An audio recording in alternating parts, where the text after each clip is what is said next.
Shalom, shalom, peuple de Dieu. C'est une fois de plus votre humble serviteur, le pasteur Christian Kebana. J'espère que jusqu'à présent, vous êtes déjà abonné à cette chaîne de YouTube, au Christian Center Ministry TV, où vous suivez votre humble serviteur, le pasteur Christian Kebana. Et je sais que je suis une bénédiction pour vous. Nous recevons des témoignages de gens qui ont été édifiés par ces messages.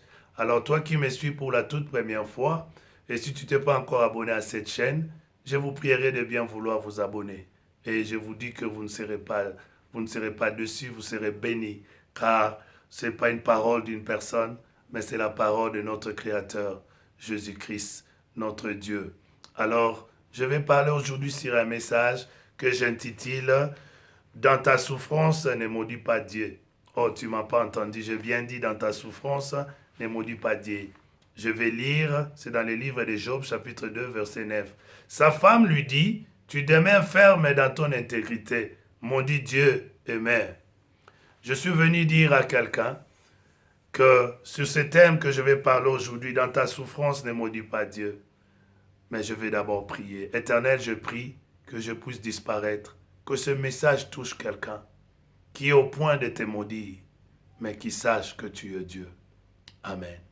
Alors, la Bible nous dit que la femme de Job, la Bible dit Job était un homme intègre. Job restait un bon jour, il apprend une nouvelle, on vient lui dire que non, Job, tes enfants sont morts et que tu as tout perdu, tes brebis, toutes ces histoires que tu avais sont morts.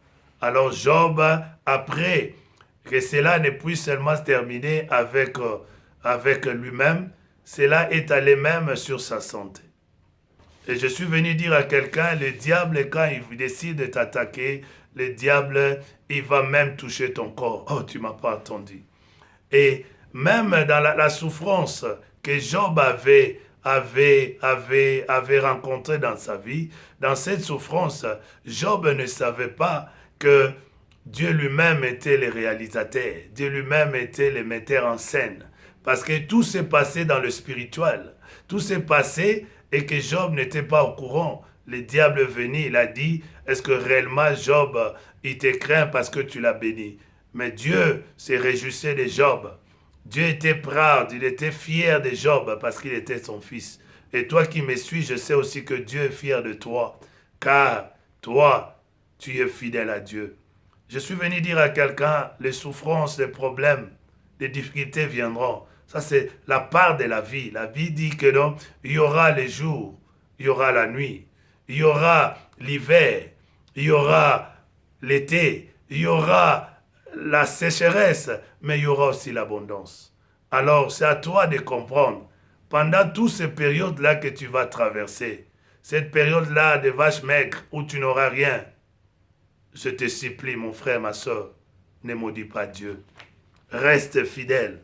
L'ennemi organise la situation comme si Dieu apparaît silencieux sur votre cas. Mais ce que vous devez savoir, il y a toujours dans le futur une récompense derrière toute tentation. Oh, tu ne m'as pas attendu. Car ceux qui étaient témoins de votre tentation seront aussi témoins de votre célébration. Si votre problème est à la haine aujourd'hui, votre élévation aussi sera à la haine. La tentation n'est pas éternelle, mais a une fin. La souffrance n'est pas éternelle. La souffrance a une fin. Demandez à Jacob. Jacob a dit, oh non, j'ai compris. Si j'avais compris, je ne devais pas mentir. Parce que j'avais menti, mais j'ai compris que mes années de souffrance étaient plus nombreuses. Je suis venu te dire, quand Dieu te visitera, Dieu va changer ta vie. Les années passées dans la souffrance, tu vas l'oublier. Hein? Oh, tu ne m'as pas entendu. Je dis que tu vas oublier. Je ne vais pas mentionner le nom de quelqu'un ou de politicien.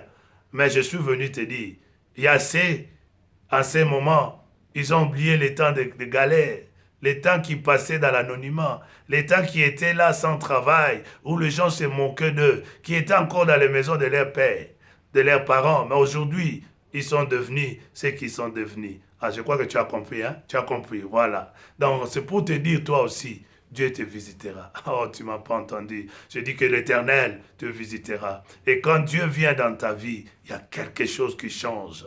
La bénédiction est là. La santé est restaurée. La bonté, tout ce que tu as. qui ne marchaient pas, quand Dieu vient, Dieu, il te les donne. Parce qu'il est un père, il veut le bonheur pour ses enfants. Il ne t'a pas amené sur cette terre des hommes afin que tu souffres, afin que tu sois là en train de quémander, de pleurer. Mais il t'a amené dans ce monde afin que tu fasses de grandes choses. Il y a un grand Dieu qui t'a créé. Il est en toi. La Bible dit, ne vis plus dans les maisons faites par les hommes. N'est-ce pas que la Bible dit, Paul dit, vous ne savez pas que vos corps sont des temples de l'Éternel. Et toi qui m'écoutes, je suis venu te dire que la souffrance, que ta souffrance ne maudit pas Dieu. Dans ta souffrance, ne maudis pas Dieu.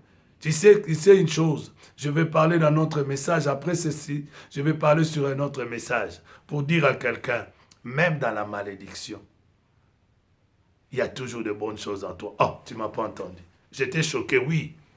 Toi qui crois que tu es maudit, mais je suis venu te dire, même dans ta malédiction, il y a encore de bonnes choses en toi. Tout dépend de toi. Avec ton Dieu, tu feras des espoirs. Je sais que tu as été béni par ces messages. Et si tu n'es pas encore abonné à ma chaîne, je te prierai de bien vouloir t'abonner afin de recevoir toujours le message. C'était votre humble serviteur, le pasteur Christian Kebana. Que Dieu vous bénisse. Amen.